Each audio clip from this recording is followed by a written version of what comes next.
Hey everybody!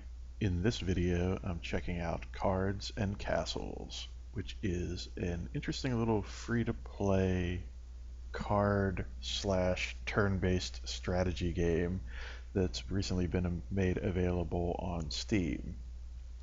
And this game pushes a lot of my buttons in terms of being a fan of turn-based strategy games and trading card games in general, and I think it's got just enough going on to make it worth a look for fans of the genres and people who just like good, lighthearted, kind of pick up and play casual type games. And so what I thought I'd do here is just jump in and show you a couple of matches, which I'm going to do to complete my daily quests for the game. So as you can see here, there's this quest system where I have to win 3 practice matches and then 1 multiplayer match. So what I thought I'd do is, obviously I've won 2 out of the 3 so far, so I thought I'd try to win the 3rd practice match and then jump in and check out multiplayer and see if I can complete this quest. And actually, looking at the quest here, I don't even have to win that match, I just have to play it. So that's pretty cool. But without further ado, let's jump in here and I can sort of explain as we go. So there are 5 different factions represented in the game. So far I've only unlocked 2 of them, that being the Vikings and the Crusaders. And when you unlock each faction, you get a starting deck, but you also get individual cards that you can use to build a deck of your own, which I've done in this case. So we'll actually go ahead and use this Vikings 1 deck that I built from the cards I've acquired so far and give you an idea of what that's like. Alright, so those of you who are familiar with TCGs like Magic and Hearthstone and other games of that sort will be familiar with this sort of mulligan mechanic that you have. You basically draw your initial 3 cards that you're going to start the game with and then decide whether or not you actually want to keep those. So as in most of these games, there is a sort of casting mechanic where the number in the upper left corner of the card indicates the amount of gold that you need to play said card. And with each round in the game, the amount of gold you have at your disposal to cast cards increases. So the main problem I see with the cards that I'm presented with here is that there's really nothing that I'm going to be able to cast on the first turn. So what I may end up doing is just ditching this 7 and drawing something else in the hopes that I'll get something that's going to be more immediately useful. Hey, look, there's a 1. That seems like a good idea. So we're also going to draw a card, as is the way of these games. When your turn comes up, you draw a card from your deck. That card will not be useful till turn 3, but you can see what we have here is a nice little sequence, 1, 2, 3, where we can get some creatures out. So that seems pretty cool to me. So basically you place cards on the board, but unlike most TCGs, you can actually use the creatures that you summon immediately. So basically they have a movement phase and a attack phase. So you can see I can move this guy up, and then if there was anything within range of me, I could also attack it, even though I just summoned him. So that's kind of a cool little twist, and kind of gives the game a little bit more expediency in terms of getting things rolling. But of course the enemy can do the same, so we'll have to look out and see what they decide to do. Okay, so basically what we have here is a ranged unit versus an archery unit. The other thing that we have here, though, is the ability to potentially buff ourselves to do additional damage. Now, I don't really want to waste this card because you'll notice that it says give your units plural. So when you play this card, however many units you have in play will gain this +1 attack and defense buff. So that's something we kind of want to save for a little bit later. But what we can do is take advantage of the fact that we can get this shaman unit out. And you'll notice the shaman has this cool ability to heal friendly characters for 2. So that's going to allow us to engage with this archer a bit more than we might otherwise have been able to. And so what we can do is move the archer up 1 to keep them at range. Now you see the enemies in our attack range, and we can go ahead and attack and do some damage. Not a ton of damage, mind you, but enough to make things interesting. The other thing we can do is take this opportunity to move our shaman up so that they're in a position to actually heal this friendly unit if should they take any damage. Right now that doesn't serve any purpose, but it also doesn't cost us anything, so I'm going to click the button because I like sound effects. Whee! Alright. So we have used all our gold for this turn. We've moved our guys, so let's go ahead and end the turn and see what happens.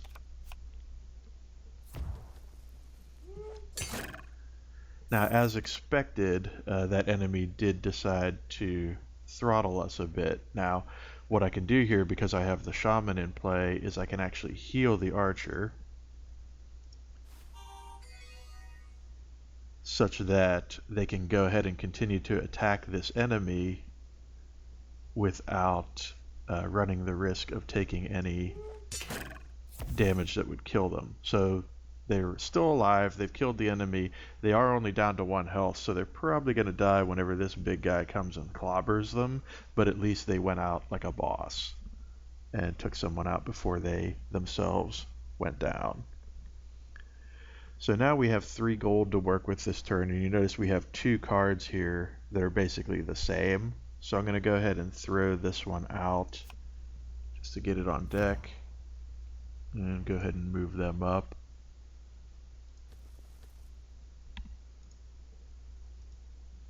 I'm noticing that on this blue background, the movement range on some of these cards is a little tough to see.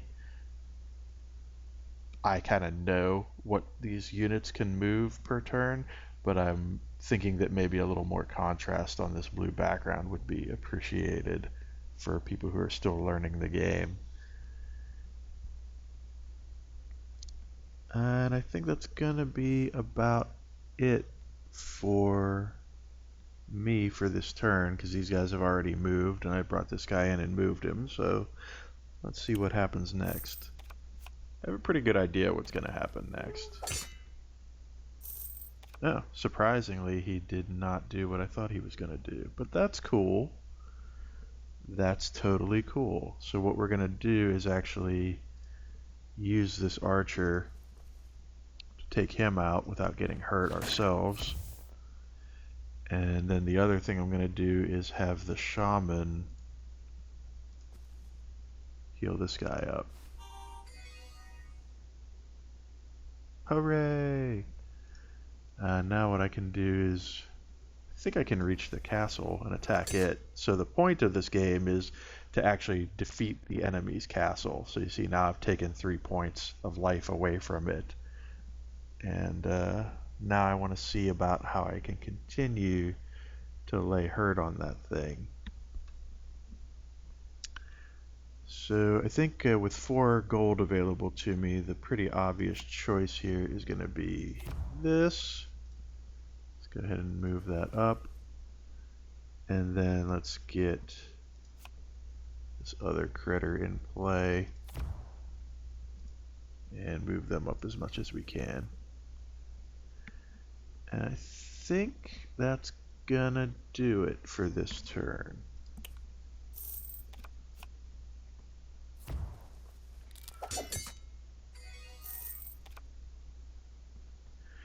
Alright, so now we've got several creatures in play, and as a consequence of that, we may want to look at casting our card that buffs everybody. But you'll notice I actually have enough here that I can get another creature out before I actually throw that buff. So I think that's what I'm gonna do. Yeah, just so I can take maximum advantage of this. Let's go ahead and throw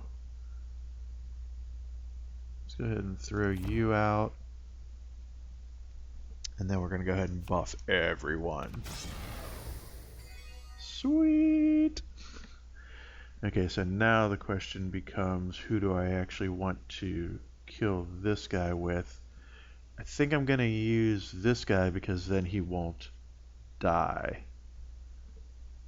And yeah, I think this is the only guy who can actually pull this off without dying. So what I'm going to do though is move him up here before I do the attack, so the shaman can get in and throw a heal. And let's go ahead and do that.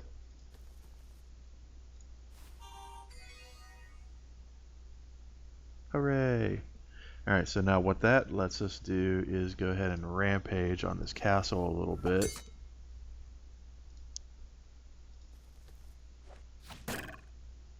Nice. And then we can also bring this guy up here. Alright. And don't forget about our newly summoned fellow back here. Go ahead and move him up. Just double check his attack range. Yep, that's what I thought. And with one left, we're pretty much done.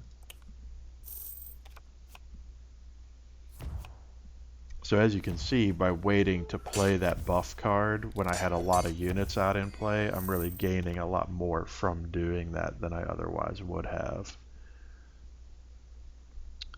Alright, so I see a pretty obvious choice here, which is I can hit this guy with the archer. I just need to figure out exactly where I want to put him. But I think for right now, all I'm going to do is have the shaman continue to buff. Get that guy in good fighting shape. Let's move him in on the castle and let him do some dirty work. And then we'll bring our archer up and let him take the ranged shot to finish this guy off. And then we can, oops, went too far. Move this guy up. Unfortunately, he can't attack on a diagonal, so he's pretty much done. But we do have 6 points to use, so I think I'm going to get this guy out because he's got a, not only does he have the cleave ability, but he's got way more health. And so the obvious advantage to the wizard would be he's a ranged fighter, which is why, you know, he only costs 1 less even though his stats are significantly weaker. But I think for the situation that I'm in right now, I'm going to get this guy out and start cleaving some fools. And let's go ahead and move him up. And I think we're done.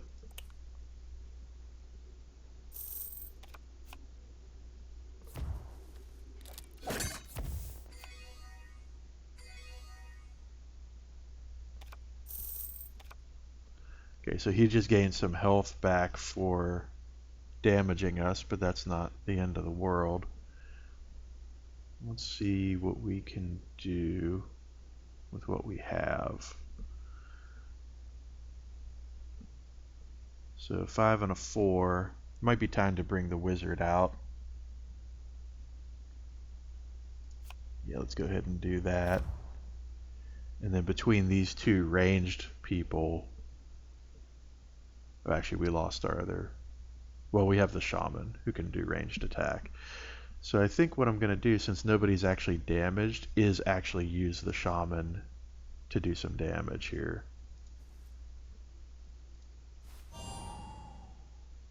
That takes him down a peg. And let's see if we can get the wizard in close enough to actually do some damage here. We're going to have to clear this guy out of the way first, though.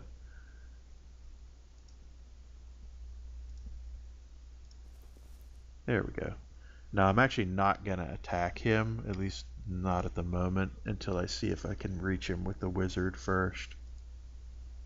It looks like I'm going to come up just short, unfortunately. So if I do want to take this guy out, I am going to have to do it this turn. And I guess of all the people who could put a bump on him, this is probably the best guy to do it. So because we have the shaman in play, we're going to do that, because we can always heal this guy next turn. And let's continue rocking this castle out. That gets him down to 10, so we're in pretty good shape here. Let's go ahead and end our turn.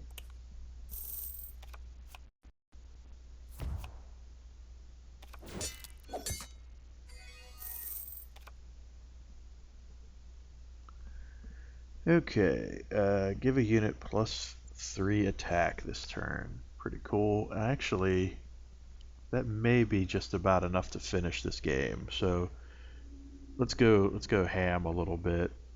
Let's go ahead and add this to this fella.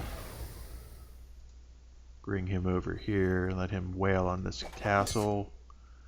Let this guy wail on the castle. And we're done.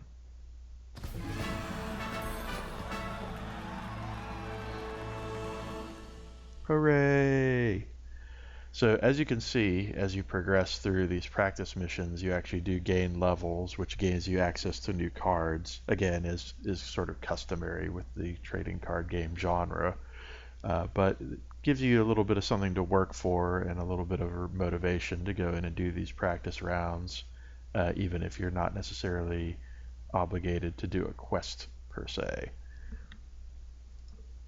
And that should be completion of our quest. We got these cards from doing our level up, which is cool. We could tweak our Viking deck a bit. Obviously the Viking cards have this sort of icy foil around the edge of them to kind of identify them as being Viking cards. And there's our quest completion, which means we get a booster pack to open. Pretty sweet. Hooray! So I think what I'm going to do is just quickly jump in and test out the multiplayer here, and you guys are going to see this with me for the first time, so we'll see how well this actually goes. But let's go ahead and play. We'll use our good old Viking deck and see what we can see. Okay. Shaman. Cultist.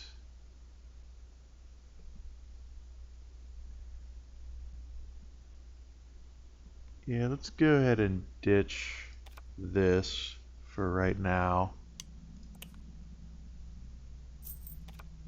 Oh, that was actually probably a bad trade, but whatever.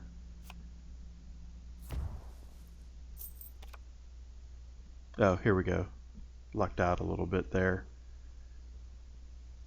Okay, so we're going to go ahead and get this guy out.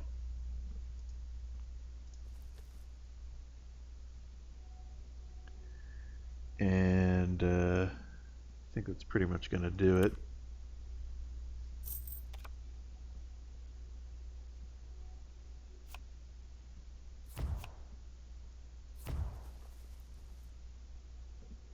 Oh man, somebody's feisty. Okay. So with the two that we have available to us,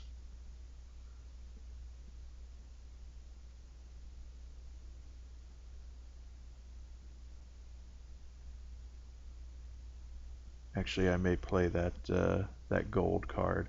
So much like Hearthstone, for example, where when you're the second player, you get a extra mana card to use at your discretion. In this game,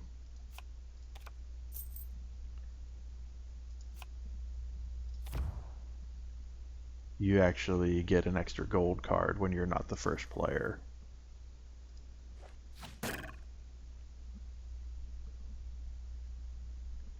I'm not sure that I actually made the best tactical decision there, but whatever. It's my first time playing online.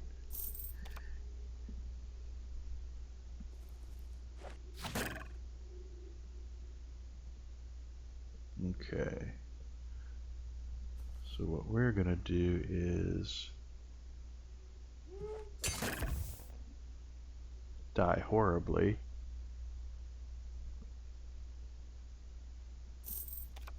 Okay. So our 3 can let us bring that out.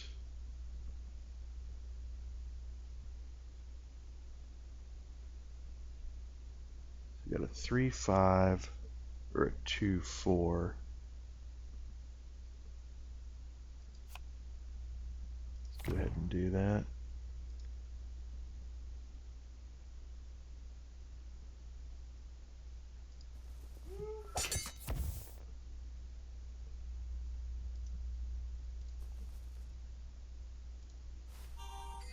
Heal them up.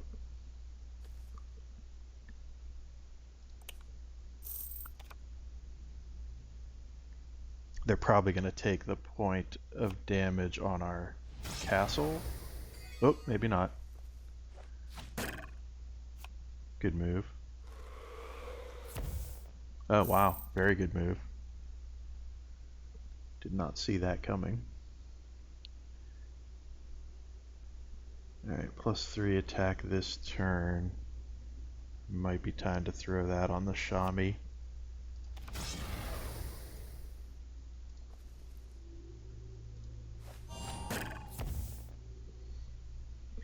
And then let's see, with our 3 that we have left, let's get a critter out.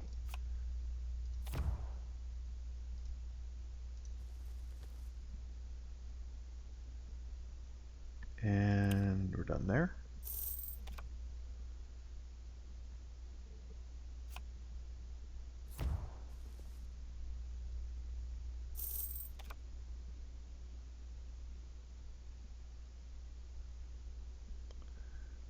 Okay, so given our options here, I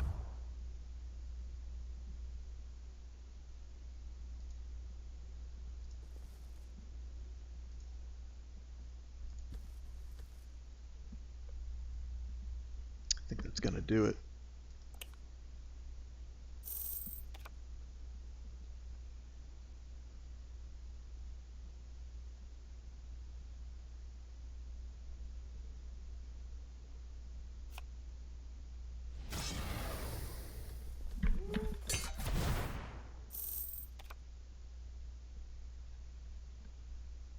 Okay, so with 6 available to us, that seems like a pretty obvious choice.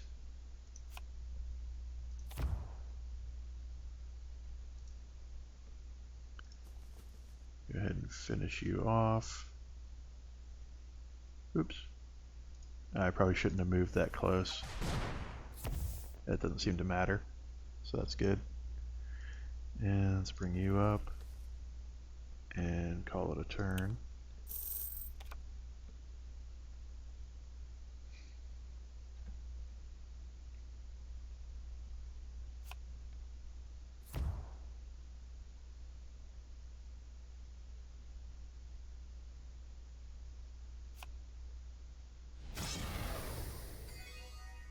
Oh, I'm gonna die.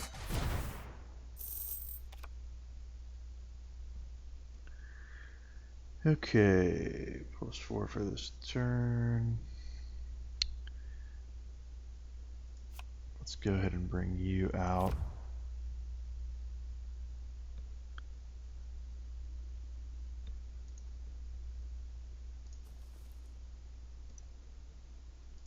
Go for the castle.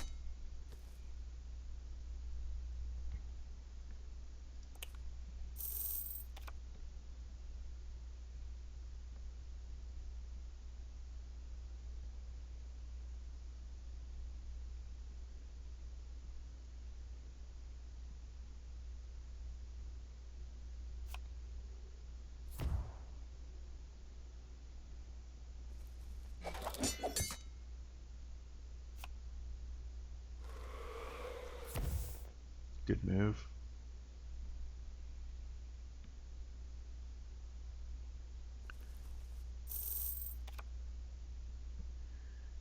Okay, let's see what we got here. I think I may just sack this 1 to be able to kill that guy and then have the other guy worry about moving forward on him.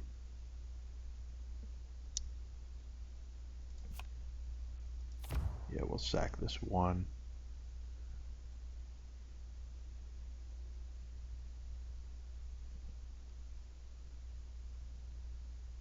Actually, I think I may want to just preserve my creature advantage for the moment. I'm rethinking that.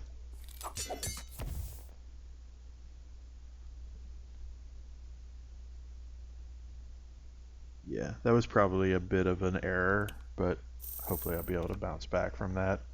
I probably should have just brought the 8 out and just murdered him with it.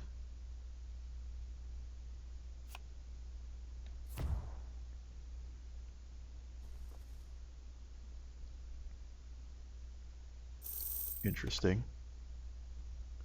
Definitely some more advanced cards being played here than what I've seen so far. So let's see, with a 9.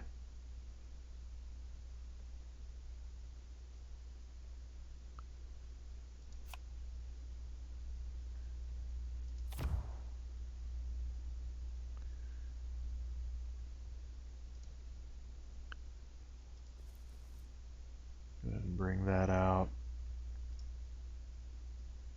Let's go ahead and move you up.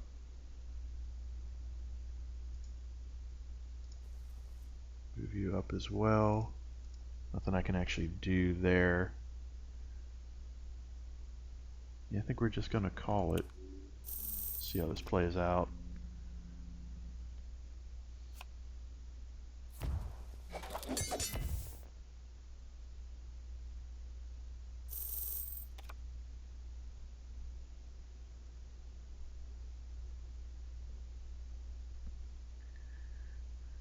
Okay, let's see, with what's available to me, I think I'm going to go with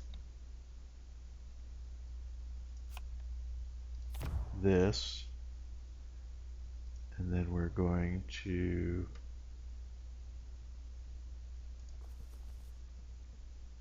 go with this, and then we're going to take this guy, and we're going to go ahead and move this guy up.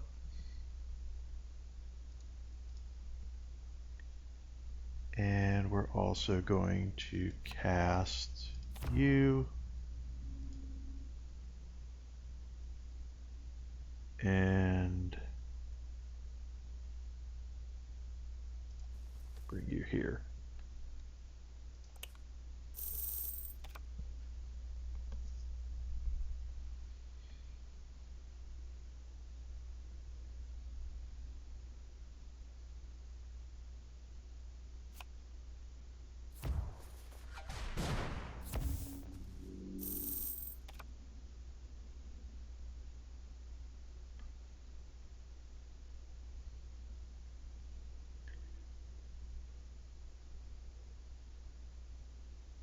Okay.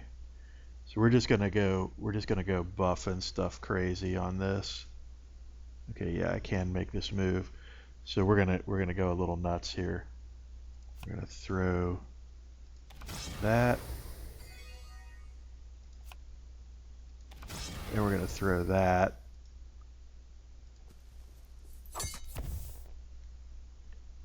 And then we're going to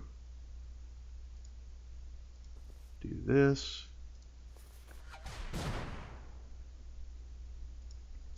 And we're gonna do this. And I think that's gonna be it.